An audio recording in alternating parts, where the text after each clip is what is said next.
After adjusting the size of the initial pattern, I need to work on the lace fabric pattern. I start from the front of the top. The first thing I need to do is draw the whole front using the adjusted half-piece pattern without seam allowances. The initial pattern given in the book has no seam allowances either. If you decide to use it again for sewing some other garment, you will need to add them. Usually, I always include seam allowance in patterns of corset-based garments, but this is not the case. So, I have prepared a full pattern of the front, and I want to draw a beautiful lace ornament on it. You can feel free to use my ornament, but your own ideas are, of course, always welcome. Before we continue, let me briefly tell you about pyrography on fabric. This technique will be used in the making of our wedding fashion masterpiece. This technique is relatively easy and quite fast. I bet many of you did something similar back in childhood, and you should have no problems with it today either. Pyrography can be used for lots of things.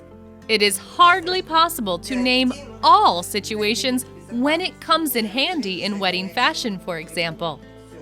Doing pyrography on fabric allows you to create 3D flowers, 3D applique compositions, various ruffles, and other decorative elements. You can burn patterns and ornaments on fabric, in different colors too. You can imitate lace fabric. Nothing will limit your creativity if you master this technique. But it is my duty to warn you against non-professionalism. The look of amateurish pyrography works on the internet leaves much to be desired. Of course, there are true masterpieces made by talented artisans, but those are very rare. And the majority of works widely exposed on various websites are obviously amateurish.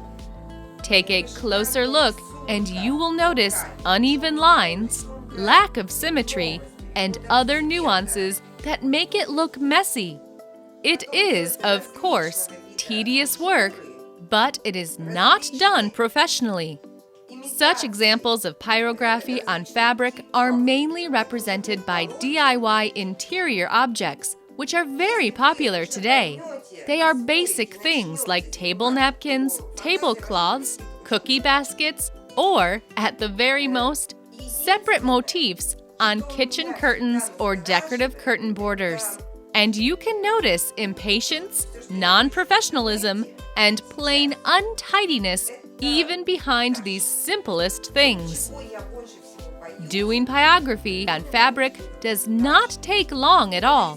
You can easily decorate a kilometer of curtain trim in one evening. And so whenever I see those works, I really want to ask the person who made it, why did you have to hurry so much? Why could you not invest just a little more time in it? Or make less, but with much higher quality? I am always for thoroughness. And that is why I don't like the look of certain works I see on the internet. They don't inspire me to do the same. I don't want to see a single trace of non-professionalism or amateurishness in my garments. For this very reason, I do not feel like making something primitive when I was thinking over a lace pattern for the top. I wanted to find a golden mean, something not too hard and yet not too easy. And I decided to do simple operations, but on multiple layers of fabric. I will show you how to make azure lace fabric. I will do pyrography on a garment made of 3 layers of fabric. The top will be made of 2 layers of crepe back satin and 1 layer of voile curtain fabric as lining fabric. Since I don't want to go amateurish, I have also decided against using connecting brides. I am talking about those thin bridges that connect separate elements in Richelieu lace, etc. There is a similar thing in pyrography. If I use a Richelieu pattern as a base for my pyrography work, it would definitely involve some detached elements. There could be, for example, a cutout with a certain element positioned inside it and connected with the main fabric with bridges. Those bridges, or brides, are just thin straps cut in the fabric. It is these bridges that make your work look non-professional when you lack some experience and don't have a full picture of the finished garment in your head. And this is why there will be no bridges on my lace. Just to make it clear, my lace pattern can be compared with a fretwork pattern. There is a whole surface in which you cut holes of different shapes to form a certain ornament. Another thing you can think of is a stencil sheet. In order to transfer an image on fabric or on the wall, you need to draw it correctly on the sheet so it stays whole after you make the cutouts. My lace pattern was based on the same principle. I saw some gorgeous lace fabric online and I felt like making something similar. There was no way I could find ready lace fabric like this in stores, but I really loved the ornament, and I started drawing. I put the half front pattern before me and started drawing. Those were real throes of creation. I drew with a pencil, erased it, drew it all over again, erased it again, and fixed things here and there. Then I outlined with a pen what seemed to be the final version, but the result was not what I wanted. I glued bits of paper over certain parts and redraw them all over again. At last, I achieved what I wanted and outlined the contours with a black marker. I transferred the final version on a newly printed pattern. It was easy because the contours showed well enough through the paper. Then I scanned the pattern with the ornament and polished it up in Photoshop to make all lines perfectly smooth. I also used Photoshop to make a mirrored copy of the image and create a full picture of the front half of the top. You can see the results here. Please note that the lace will stay whole after you make all cutouts. If I had drawn some kind of a flower inside the big cutout in the middle and then cut it out too, then this flower would stay on the table after I picked up the piece. I would have to somehow put it back in the big cutout.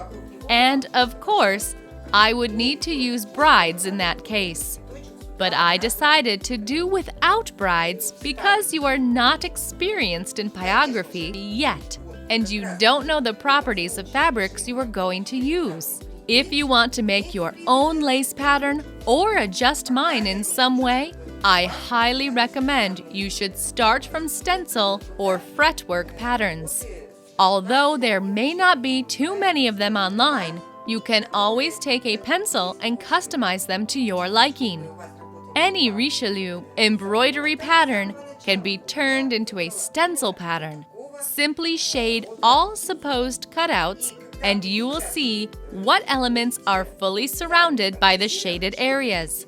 These elements will end up detached, so you need to find a way to connect them with the main fabric.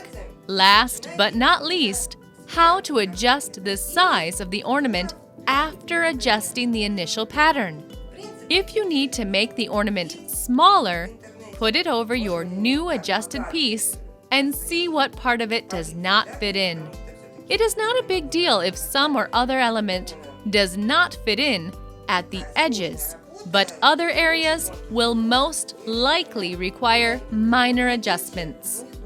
If you need to make the ornament larger, then add some simple elements at the sides and at the shoulders. Such changes are nearly unnoticeable. And of course, it is very easy to adjust the size of the lace pattern in Photoshop. Scan the adjusted pattern, add an overlay with the lace pattern file, and then shrink or expand it. Photoshop is really worth learning. It is really great software which allows you to do lots of things, from editing pictures of finished garments to determine correct garment proportions before starting a sewing project. I also want to say a couple of words about choosing fabric for your pyrography project. There is only one requirement. It must be 100% synthetic. This is good news for your budget because you can create a fabulous garment with even the cheapest lining fabric. I have chosen fabric of higher quality, crepe back satin, and I will use both the matte side and the sheen side. The lining will be sewn with voile curtain fabric. You can also use all kinds of synthetic satin, chiffon, and organza. I recommend you first practice with non-stretch fabrics until you are confident enough to work with stretch satin and other similar fabrics. And of course, don't forget that you will need a pyrography tool.